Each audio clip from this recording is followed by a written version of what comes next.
येळकोट येळकोट. जय मल्हार.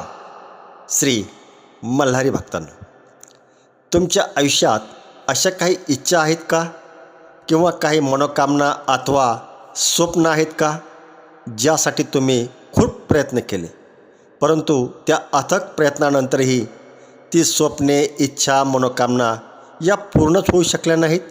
तुम्ही संकटांच्या अशा मालिकेमध्ये अडकला आहात का, जिथून तुम्हाला बाहेर पडण्याचा मार्गच मिळत नाही आहे? तर थांबा. आज खंडोबाचा जो मंत्र मी तुम्हाला सांगत आहे, तो मंत्र म्हणजे जेजुरीच्या खंडोबाचा तुमच्यासाठी साक्षात असा आशीर्वादच आहे. हा केवळ मंत्र नाही, तर तुमच्या सगळ्या प्रकारच्या इच्छा, मनोकामना, स्वप्न पूर्ण करण्यासाठीचा प्रभावी असा उपायच आहे. कारण खंडोबाचा हा मंत्र म्हणजे इच्छा, मनोकामना पूर्ण करण्यासाठी अत्यंतच शक्तिशाली असा समजला जातो. शुद्ध अंतकरणाने आणि खंडोबा देवावर पूर्ण श्रद्धा आणि विश्वास ठेवून या मंत्राचा जप केला असता किंवा ऐकला असता मनातील कोणतीही इच्छा पूर्ण होते अशी मान्यता आहे. श्री मल्हारी भक्तांनो, हा मंत्र का शक्तिशाली आणि प्रभावी आहे, तर या मंत्रामध्ये मार्तंड ही शक्ती सामावलेली आहे, जी शक्ती शत्रूंचा आणि नकारात्मक गोष्टींचा नाश करते.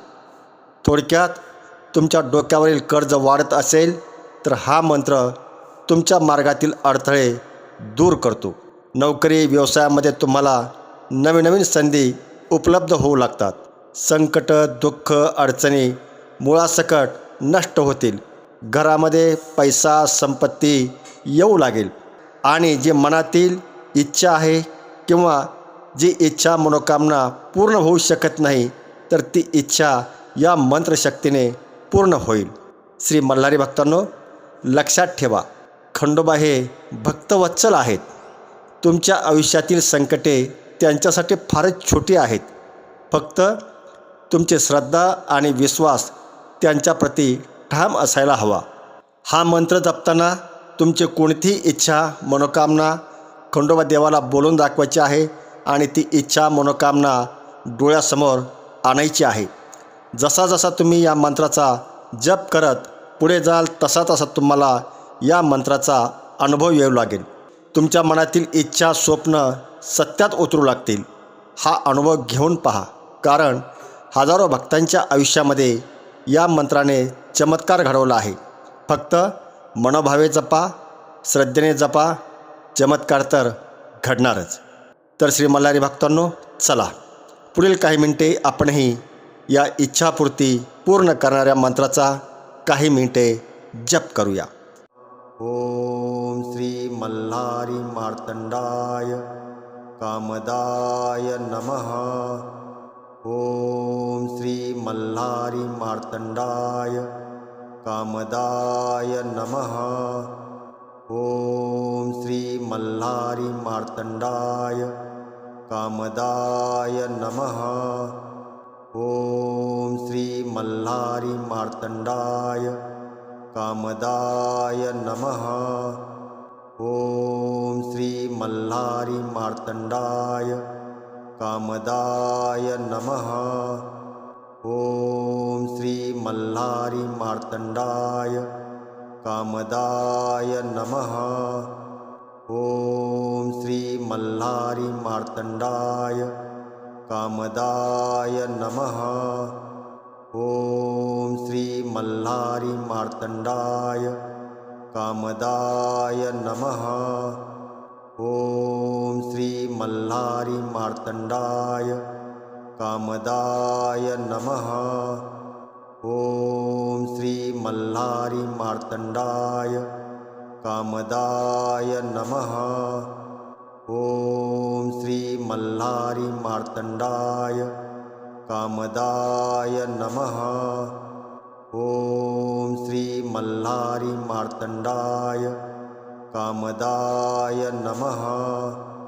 ओम श्री मल्हारी मार्तंडाय कामदाय नमः.